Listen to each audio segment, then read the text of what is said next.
Hello, peeps. We are back with another episode.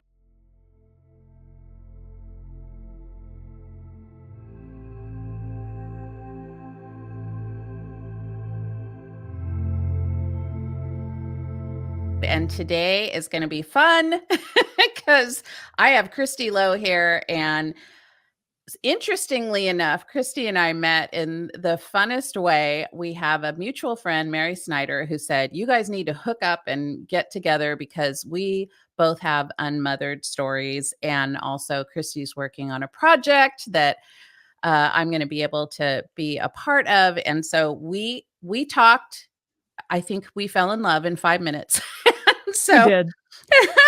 So Kristi and I have been, I was on her podcast, Even If, and just wanted to give you a little bio of Kristi. She is a writer, speaker, and the host of Even If podcast, stories to inspire and point you in the right direction. She is married with 2 children.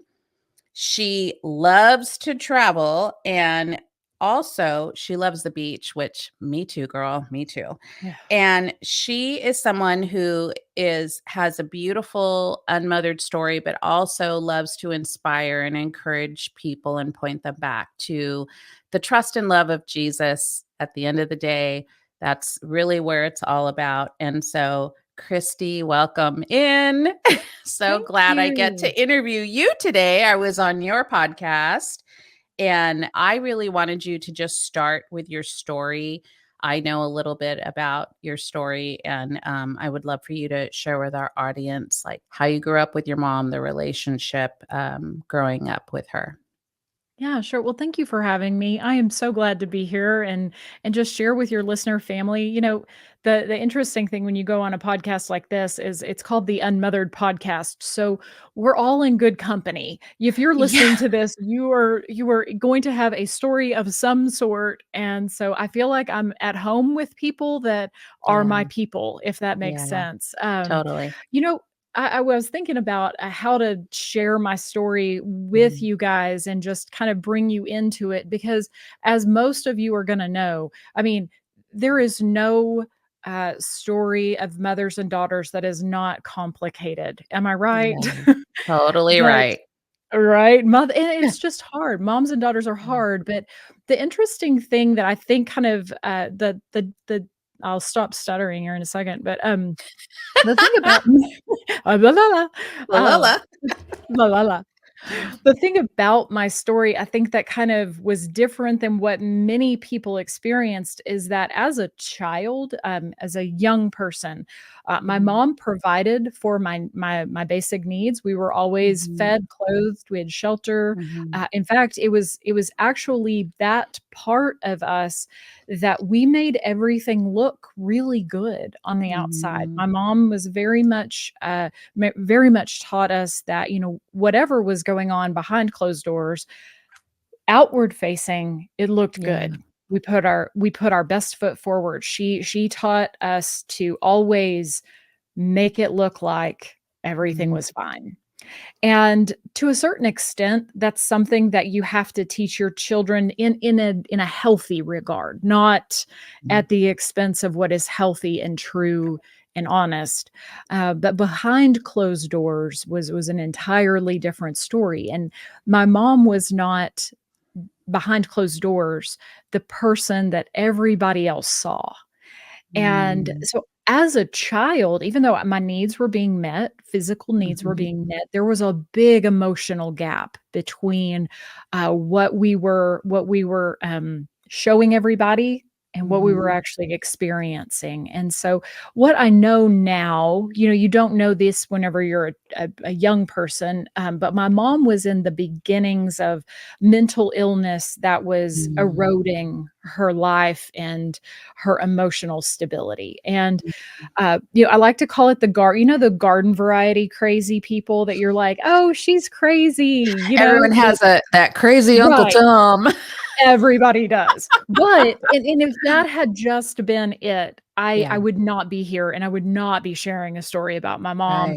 right. However, it was not the garden variety, unfortunately. She did begin that way. She was struggling with depression, I mean, Mhm, early on in my life. She was also struggling with narcissism that mm, I can see just, I mean, from a very early age and the classic mhm, signs. What we do believe, though, developed is borderline personality disorder, mm, which became and just kind of, unfortunately, just wreaked havoc on our family of origin. And so the trouble really with my mom and I did not begin until I was be entering into young adulthood. So between the ages of 18 and 20, when you were naturally becoming an adult and spreading your wings, which is totally yeah, healthy and normal and good, I was beginning to see, hold on, there's some things about this that there's some like control and manipulation things that are mhm, happening. And there are some things my mom's doing that are not right. And so I'm kind of naturally going, hey, I don't know if I like the way you're doing this. Well, at the same time that I'm naturally pulling away, my right. mom is still losing control. And when she began to lose control of everything I said and did, and what I thought and how, the decisions I made, that was where things just began to unravel for us. Yeah. Um, Well, she was losing control over you is really mhm, too yeah, yeah, what I find with yeah, them is they like keeping us in a little pocket of, like, yeah, be my little helper and yes, live in my little world, and then you start pulling away from that, which is natural for mothers and mhm, daughters, like, you're supposed to let your daughters they're supposed to fight it a little bit. yeah, It's like a child woman, mhm, they're growing and then they're ready to spread their wings, and that's a natural progression. But with our sure, moms, it's like we were the parent, and so we were helping live in their world and controlling this place that they were in, and then all of a sudden we're like, don't want that anymore. Going off to do yeah. my own thing. And what's interesting is mine was a very slow burn. I was a Mm, pleaser. I was the kid who flew under the radar because I knew that if I stayed under the radar, I would stay out of trouble. There was something always simmering. There was always, I like to say that there was just an anger boiling beneath the surface of mm, my mom, but she kept it. She kept such a facade lid on it that the outside world, when they saw it, they saw it. But the yeah. people who didn't see it and did not know her anger and did not know that underside or that backside of her, it was very duplicitous. There were two sides to my mom, and they were entirely different. And it wasn't like it was borderline. I mean, it wasn't like it was bipolar. It was just Mhm, there was this side to my mom that was there always that you just did so I that you didn't want anybody to see. And so I stayed under the radar and I was a pleaser and I stayed trying. I continued. That was actually the part of my story is that I didn't, like, even though I could see things that I knew were not right, that weren't mhm, quite, I did not initially, um, I wasn't the girl who rebelled. I was the mm, girl who went, "Oh, okay, well, this is what it is. I'm gonna try to stay in this and make this mhm. okay to You the were best I protecting it. can." Yeah. I was, and part of it was fear. I was when it started, I still needed my parents' support. I was not getting it. There were at all. Fortunately, I look back. The when I was in coming into that realization was Mhm, within just months of meeting who is the man who is now my husband, and so he mm, was such a beautiful gift from God in terms of mhm. how he just came into my life at truly the moment where the Lord knew. I mean, I called it my circling the drain. I was not doing well at Oh, all, oh and the gosh. Lord was like, "Okay, we're just Oh, gonna scoop we're you up sending help. here. Help is on the way." Yeah. Oh But my no, he is goodness. such a godsend. Just and we met when I was 20, started dating, 20, 21-ish, and what they say the rest is history. Here we are. But the things with my mom, I always knew there was something about her, but I could never put my finger on it exactly. Like Mhm. when I say that there was just something boiling beneath the surface. Yeah. So so just not being able to put a finger on it, even back then as a young adult, I did not grasp that she was mentally ill. I was like, Right. she's kinda crazy. I had no idea We didn't what have I the was. words for it. No, Like, we and we didn't didn't know. talk about it. No, No, nobody no, talked no. about. No one even Mm-mm. had those definitions of, like, Mm-mm. narcissism, No. bipolar, like, nobody talked about. We were just like, "What is wrong with my mom? She's so weird. Like, why is she not like the other Yeah. moms?" Yes. Yeah. Well, and you just kinda kept it quiet. I had one Yeah. friend when I was in high school who I will never forget. She looked at me, my mom was doing some, like, controlling, manipulating stuff that was just kind of her norm, and she looked at me and she goes, "You know that's not normal. You know my mom doesn't Mm. do that, right?" And I just remember thinking, "Are you serious?" I thought every mom was like that. Yeah. I mean, because you Well, only it's your have, and this is normal. something, you have no other experience except the No. one you have lived. Yeah. And so it was an eye-opening, that was one of those moments where not a lot changed at that point, but Mhm. it marked the beginning of change at that point. Does that make sense? Like, it was the Yeah. beginning of me going, "Wait a minute, Questioning not it. everybody's like Yeah. this." Yeah. Yeah. So you ended up becoming estranged from your mom, Mm, for 4 years, and then she passed in 2020. So mhm. tell me about the emotion and the journey through that. Mm. Well, Mhm. I've been to a lot of counseling, so if you're not in counseling, please go because that Yes. was, truly life-giving, It's a gift. Yeah. godly people that led me through Mhm. this and held my hand through this. I would not have made it out Mm. sane and with my sanity intact had I not had some godly counselors and wisdom. The years leading up to what you're referring to, those 4 years that we were no contact, we're gonna talk about the project I'm working on here in a Mhm. little bit, but the theme of that is estrangement, and one of Mm. the things I have discovered through, working with people who have been estranged from parents is that, estrangement is not just no contact. There are Mm. people Mhm. who are estranged from their parents or loved ones, that it happens in different ways. Some people are no contact, which was what my mom and I ended up being for most of the last 4 years of her life. But Mhm. anytime you talk about estrangement, it's where affection and trust has been broken.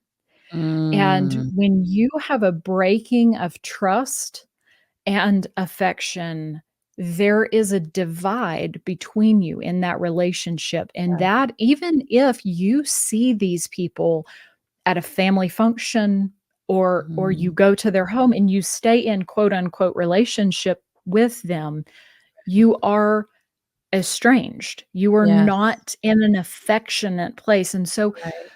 what happened in 2016, with my mom and I was the straw that broke the camel's back, but when I look at our relationship as a whole, I can see now we had been estranged for decades. I had just Mm. been pretending that we were fine. Right. I had kept if you go back, the beginning of what I said at the very beginning, we were taught, "You make it look good," and we Uh, did, and yeah. I pretended we were fine. On the outside, I showed up at holidays, I bought her gifts, I jumped through the hoops, I took my kids to see her, I did all of the things that made it look on the outside that our Mhm. relationship was fine, when in fact, it was a shell, and it was just a game I was playing to I thought keep you were gonna her. say a bad word right there. It was a Oh, really? show. Well, it was. It So, was definitely a show. it was that. Of the brown poopy variety. We'll keep it clean here, okay? I I will mean, say we keep it real, we'll keep it clean. we will keep it clean, but it was, man, it was a Yeah. show that Yeah, it's a I show. was just playing her game. So, for 2 decades, I was playing her game. Like, I was just playing her game because I had seen what happened when somebody pushed back against my mom, and Yes. it was It's vile. bad. Yeah. It was v I mean, I'm talking, like, Ooh. scorched earth. We'll just leave it at Yeah. that. Scorched earth, Yeah. okay? Yeah, yeah. So I thought, "Okay, here's what I gotta do. I have got to keep this as copacetic as possible," and Mhm. I did that until 2016, and in 2016, I realized so complicating all of this fun stuff is that my mom struggled with addictions, and she had overdosed once before on painkillers, and, horrible during the opioid crisis when things Mm. were people were getting addicted to painkillers, she had had several bad knee surgeries. It was a horrible, horrible situation, but she got addicted, and she overdosed, 3 days after my brother's wedding, and, Wow. spent 5 days in ICU. This was in, like, 2012. But fast forward to 2016, and I discovered she had, relapsed, and there was something in me this time that Mhm. just broke. Mhm. And I would love to say that it was, just some spiritual aha moment, or it was some, like, big profound moment where I just it was not. It was a Mhm. moment really and truly where I just said, "I cannot Yeah. pretend everything's okay anymore, Yeah. and I cannot continue to give you access to my children Mhm. when I don't know if you're high." And the moment that I did that, the moment that I, stood up and said, "Okay, I'm not Enough. pretending." Yeah. It went from, I thought, "Okay, well, it can't get any worse. It can get worse. I can Yeah. Oh can gosh. confirm Yeah. it can get worse." Yeah. It got worse because what happened was I had, I'd talked about that she is struggling with mental illness. Well, she's Mhm. struggling with mental illness, she's struggling with addiction, Mhm. and when I said, "Enough is enough, I'm out," I exposed her, and Mm. she felt like she had been exposed, and Right. that is when the gloves came off, and she began to tell people things that would just curl your toes. I mean, just were horrible, horrible untruths about me and my family and my Wow. faith, Aw.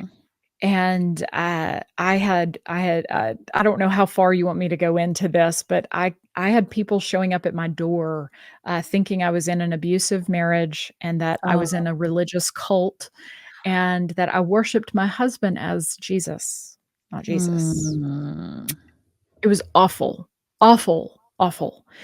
And so when, you asked me what my, journey of emotions were, well, I'll just Yeah. tell you it was all of them. It was Yeah. absolutely all of them. I fell into a deep depression. I was drinking and, to numb myself. Yeah. I'd never been somebody who struggled with, like, with an addiction component to my life. I'd been a Mhm. social drinker, but I'd never Right. had any kind of like, "Oh, well, she must be, she's off the wagon." No, I'd never really struggled with that at all, and I Never found got myself to drinking. well, that's No. interesting because I love that point because I think there's a lot of women who are like, "Oh, well, I'm not addicted."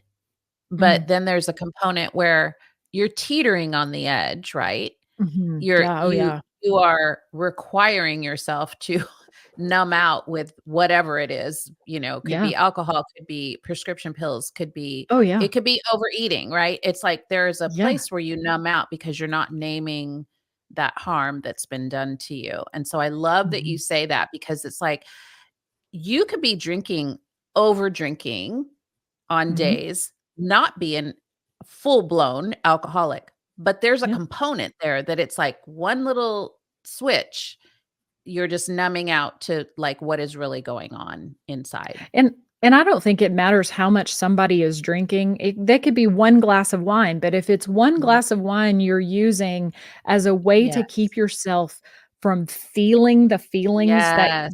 that are inside of you, I can tell you from experience that when you stop numbing yourself with whatever Mhm. mechanism you're numbing yourself, Mhm. those feelings are still gonna be there. And Absolutely. so I made God's grace, he woke me up. Mhm.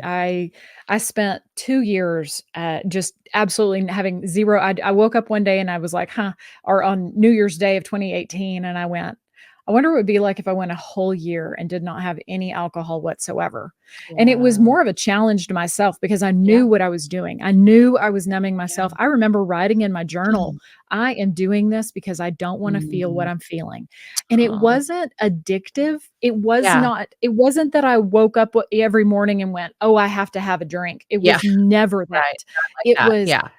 I don't want to feel Right. the pain that I Yeah. am in. Yeah. And And so in yet, that's 28, what we yeah. need to do. Yeah. Oh, It's where yes. God wants you. It's a slow burn of like, 100%. let me sit in the pit with you for a while Mhm. because we need to get to the root of where this is Yes. coming from so that you can be free. It's not to save the other person. It's so that No. you can be healed yourself and free yourself from all of these memories and traumas and body things that are like swirling around in Yes, and get to a place of knowing like God still has you. he It's does. just we have to walk through these painful things and also know, like, we are not our mothers. So we don't No, need to go down the same roads that they've gone down. We don't that's need to take actually yeah, we don't need to take that's what woke me up. responsibility. Yeah, Yes. yeah, Yes. I thought I'm numbing myself. My mom was struggling with addiction to painkillers, and I thought, I may not be addicted, but who's to say that if I don't stop this, I'm yeah, gonna end up just like her. And yep, of course, if there's a lot of people who are gonna understand this. Back then in that really, really unhealthy space, I just went, I don't wanna be anything like her. And so it was like, pump the brakes. I was like, yeah, hang on, hang on, hang on, hang on. yeah, yeah. Whoa. But That's the but one the thing I Lord, don't wanna do. no, no, but I knew that I really did believe though that that there was something looking back, you know how they say hindsight's 2020. It is. I could even sense back then, and I remember saying to my husband at one point back then that I knew the Lord wanted to use this. I knew the Mm, Lord was going to redeem this, but I was walking through hell to get there. and I And think you have I to. yeah, I Yeah. did, and Mhm. and I would never I didn't want to. I mean, there was Yeah. no part of me that was like, "Oh, this is fun. Let's do this again." I mean, good gosh, it was awful, but, uh, so my mom ended up we did have, my mom passed away in 2020, and Mm, so for those it was roughly 3.5 years, almost 4 years that I had just said, "Hey, listen, I'm not gonna pretend that this is what this is anymore," and, over the course of those 3 years, I didn't have tools. One of the things that if I could tell somebody walking through this right now that's in a in a no contact or a very, very limited contact situation mhm, with their mother, is I didn't have the tools to talk to my mom. I had tried to talk. We had these over those, 2 decades, but prior to this, I had said things like, "Hey, this isn't cool," and then it was a cycle of abuse. My mom was mhm, emotionally, abusive behind mhm, closed doors, so nobody mhm. saw what she was saying and Right. doing to myself and to my dad too. And Mm, so, when the straw that broke the camel's back and all that happened, and we did still I saw her 3 times over those years, and we did have 3 separate conversations, um, but what I realized was that she was never going to be able to admit that she yeah. had done anything wrong, that she was incapable even between us, not even Mm. publicly, No, they're she not. was in Yeah, completely incapable of right. saying, "I've done this to myself," or "I have a problem." It was just it was a really, really dark time, but what I realized was that, somewhere along the way, after I quit drinking in 2018, was whatever she can't give me, whatever she Mm, has done to me, um, I didn't I knew that the Lord was there.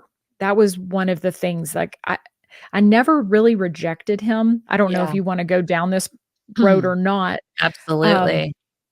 but faith-wise, Yeah. I it wasn't that I ever really questioned whether the Lord was there. In fact, one of the things I remember him saying to me in my spirit one time was, "Kristi, I've seen everything. Mhm. Nobody Mhm. else may have seen these things, but Yeah. I have seen them. And Yeah. you do not have to fight. You were not I was not I mean, he made it very clear, you are not going to, speak poorly of her. You are not Mm, gonna post things on social media that blast her. You are not right. going to be that woman that's just blaspheming your mom. You're not gonna be that. You're gonna be Right. quiet." Yeah. And being quiet was really hard because, as you can tell, I'm really quiet. Are Can you you a tell? Like, I have talker? yeah, I don't people call me shy, Yeah, Phyllis. yeah, I'm I'm really sure, shy. sure. So funny. I Ugh. think that's such a good point because even though I have the podcast, obviously wrote the book Unmothered, have the podcast, like I'm on social media. I have said this a million times because people misunderstand when they see that title or they see me talking about the truths of what my mom was. I tell them a million times, I love my mother. I loved my mother. Oh, I yeah, love my mother absolutely. in heaven. Like, I love her. That doesn't take away from the fact that she was not a great mom. She didn't Yeah. have the tools to be a great mom. I'm just telling facts on that. I'm not doing it to bash Yeah. her. I'm doing that to educate other women, young girls that are coming up that are saying like, "Why didn't I have a good mom? What is wrong with me? Why can't, she love me?" It has nothing to do with you, sweet child. It has No. everything to do with the fact that for whatever reason, and when I look back at my mom's history, it makes sense. There has been generations of dysfunction. Mhm. And so Yes. until we step up and say, not on my watch, it's not going to happen here. We are Yep. ending it. And that is why I speak out, not because I want to bash my mom or talk about all the No. horrible things she's done. I want people to understand she was not well. And No. she Yeah, wasn't you're willing to correct. get the help to make herself well, and therefore pretty much destroyed us kids. Like, Mm. recently had a brother that committed suicide because his whole life has been this fracture and then he made horrible decisions and it just continues. And so that is why I fight so hard, is because I've seen what it's done to my family. Yes. I don't want that for my children, my grandchildren now. And I see the No. difference. And so I will fight to the end to do this kind of work. And that leads me into what you are doing now is you are creating this passion project. And I want you to talk Mhm. a little bit about that because thank you. Shout out to Mary Snyder. Like, she was like, you guys need to meet and you need to talk to this person. And I'm so grateful for that because I feel like I was holding this banner up by myself. Like, anybody else? Am I the only one Yeah. that's Yeah. grown up unmothered? Like, what's happening? And it's slowly been building. And so I love that you are also joining in that fight. And so tell me Mm. about your project that you are going to be doing. Yeah, well, and I love how God just orchestrates people. And Mary Snyder, again, shout out to that woman. If you don't know Mary Snyder, I mean, like, go find her. You Yeah, need to be friends with. Everybody needs a Mary Snyder in their life. everyone needs a Okay, marriage, you but you can't have can't my have Mary ours. Snyder, but oh, Mary, you're gonna love. I can hear her cackling right now. She's Um, ours. You can't have her. So, true story, okay? I will tell you about the project, but the way that I ended up even texting Mary and asking Mary about this was I'd been to a conference this past summer, and while I was at the conference, the Lord began to just pour out to me that I was not the only mom or I was not the only daughter Right. with mom stories. Mhm, And I think I had when you live in isolation and you think that you're the only one who has ever experienced something. And I'm not mhm. saying I'd done that to myself. I just don't think that I didn't have and that was what I was saying earlier, is I didn't quite have the tools to talk. I didn't have the tools to navigate, because my mom had not taught me how to have healthy dialogue when there was a problem. We Yeah. swept it under the rug, or mom put it out with a fire, like Yeah. dragon kind of Bury it. like, oh, yes. There was not, I had not learned how to have that healthy dialogue. Well, so when everything happened with my mom, I didn't talk about it a lot, because how do you bring up that conversation? How do you say, do you have a good relationship with your mom? There's only like 3 people in the world I could have said that to, and I already knew the Is answer. your mom And crazy like my mom? right. And we are taught from such a young age to honor thy Honor. mother and Mhm. father. And how do Mhm. you honor someone who has Mm. not been honorable and has not been respectable? And that question, I mean, I pondered that question for years, of how do you honor someone who has not always been honorable? Which And if you dig into that verse, it also goes Mhm. into it has to be honorable, right? It's not Yeah, people always take one verse out of the Bible and they make it holy, and it's like, "Hold on, did you read the whole chapter?" whole thing. Because also Yeah. he's asking for people to be honorable. Mhm, you're exactly right. Well, Yeah. when I was at this conference, I mean, I really mean it in that it was a holy space where he began to Mm. just show me, okay, what if we take stories Yeah. of women who have mother-daughter stories, that have had to draw a hard boundary, or were unmothered, people who were rejected by their moms. The vastness of stories has been mind-blowing. And so the Lord just began to put that on my heart. And so I came home that day and I started writing the book proposal, because if you're familiar with anything in the nonfiction writing world, you don't write the whole book. Mm-mm. You just start writing the book proposal, and that's what Mhm. you're submitting to agents and to publishers. And so I started working on that book proposal. And as I did, the Lord began to open some doors. And I reached out to several of my friends, and I just said, okay, here's what the Lord has given me. I want to bring to light some of these stories, and I want to help other women who have hard mother stories. I want to help them navigate this so that they can turn the tide in their family. Because what I learned and what you have learned is that changing and flipping that family tree and breaking generational curses, and choosing different for your children and your grandchildren, does not happen by accident, and it is not easy. And I thought, if I can do something that makes this easier for the women that come after us, and if Yeah. I can do something that helps, and I'll try not to get choked up, but my Mhm. kids, Yeah. my Yeah. kids, my Yeah. children. So selfishly, I want my kids and my Yeah. kids' kids and their kids. Yeah. I want those generations Yeah. to be firm in their faith and to stand on Yeah. God's word. And but I also know that there's a whole host of kids and young women that don't have any resources to go, Mm-mm. okay, what do we do? So I've Right. started, and I'm in the process right now of interviewing women. I've interviewed, I think a dozen women at this point, just So deep good. dive interviews of what happened in their life, how did they struggle, what were some of the unique characteristics of their story, and then I'm compiling those currently into a project that I'm hoping to be able to publish. And so that's that that's just what I mean, that's where we are. That's what we're doing right now. Yeah. But So he's been so exciting. faithful. Yeah. Yeah. Yeah. Yeah, and I think it's such a great lesson to show people too, and especially if you're like new to your faith or you don't have faith, is to see God really does pull the dirty and make it purposeful, right? Yeah. He's going to use these. We are all going to go, whether you have unmothered issues or whatever kind of issues, he's going to use those sufferings. Every single person's going to go through some kind of suffering. I don't care who you are, how holy you are, Yes. how, you've been in church for 100 years.